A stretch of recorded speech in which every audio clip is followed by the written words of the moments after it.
Jumpa kembali dengan kami di channel Bongkar Hukum. Salam Melek Hukum. Hari ini tim Bongkar Hukum mendapatkan pertanyaan dari salah seorang netizen yang ingin mendirikan klinik di bidang kesehatan ya. Pertanyaannya adalah bagaimana syaratnya bila ingin mendirikan klinik untuk memberikan pelayanan kesehatan kepada orang-orang yang membutuhkan. Apakah ada ketentuan yang mengatur tentang tata cara pendirian klinik? Syarat-syarat apa yang harus dipenuhi sehingga klinik dapat berdiri, beroperasi, dan dapat memberikan pelayanan kesehatan kepada masyarakat. Tim Bongkar Hukum mengajak pemirsa semua untuk memeriksa dan membaca bersama-sama ketentuan yang terdapat di dalam Peraturan Menteri Kesehatan Nomor 9 Tahun 2014 tentang klinik. Jadi sebenarnya Peraturan Menteri Kesehatan ini sudah mengatur mengenai klinik dan juga keberadaan klinik, serta bagaimana mendapatkan izin mendirikan klinik. Di dalam Peraturan Menteri Kesehatan ini, itu dijelaskan bahwa klinik merupakan sarana pelayanan kesehatan yang memberikan pelayanan kepada perorangan. Dan di dalam peraturan ini juga dijelaskan tentang jenis-jenis klinik. Ada klinik pratama dan juga ada klinik utama. Perbedaannya apa dari dua jenis klinik ini? Yang pertama, yang disebut dengan klinik pratama adalah klinik yang memberikan pelayanan medis secara dasar. Kalau yang utama itu memberikan pelayanan medis dasar dan spesialistik. Nah, ini yang membedakan. Kenapa ada dua tipologi, yaitu klinik pratama dan klinik utama. Kemudian pada saat ingin mendirikan klinik, apa syarat yang harus dilengkapi? Nah, Peraturan Menteri Kesehatan ini sudah memberikan kejelasan.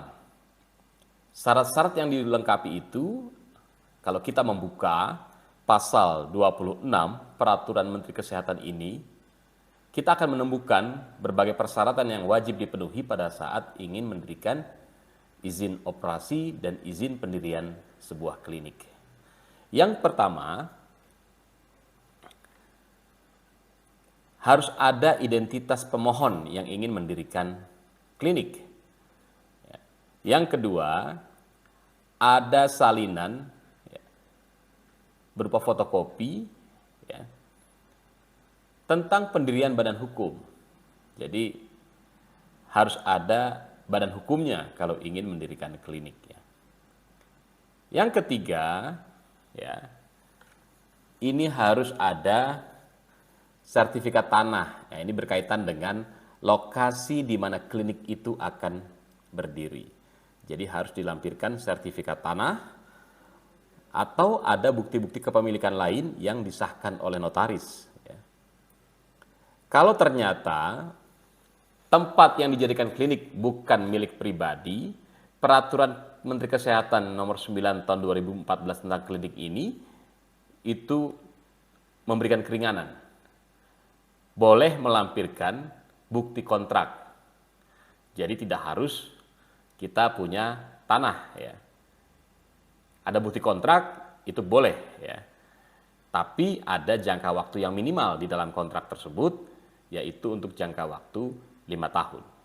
Jadi bagi kita kalau ingin mendirikan klinik, tidak punya tanah, tidak punya rumah yang akan dijadikan tempat klinik, boleh melampirkan bukti kontrak, tapi jangka waktunya minimal itu adalah 5 tahun. Kemudian harus melampirkan dokumen SPPL untuk klinik rawat jalan. Atau dokumen UKL, UPL untuk klinik rawat inap. Yang mana nanti sesuai dengan ketentuan peraturan perundang-undangan yang berlaku. Selain itu, syarat yang harus dilengkapi adalah profil kliniknya. Profil kliniknya. Kemudian, di dalam profil tersebut dijelaskan sistem pengorganisasian sebuah klinik.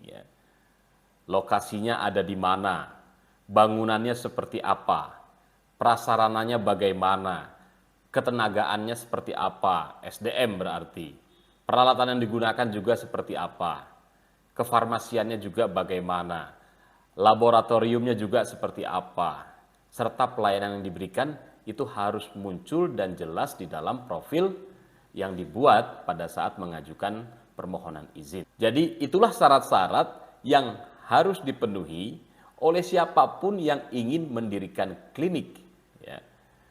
Dan klinik ini nanti proses izinnya dapat ditempuh di pemerintah, kabupaten, atau kota setempat di mana klinik itu akan didirikan.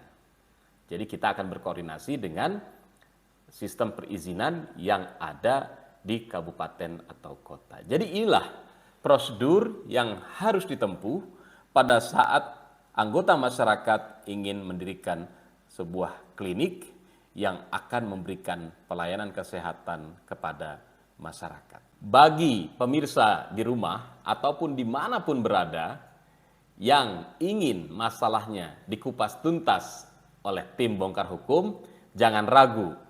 Tulis di bagian komentar di bawah ini masalah yang Anda miliki yang ingin dikupas oleh tim bongkar hukum. Salam melek hukum.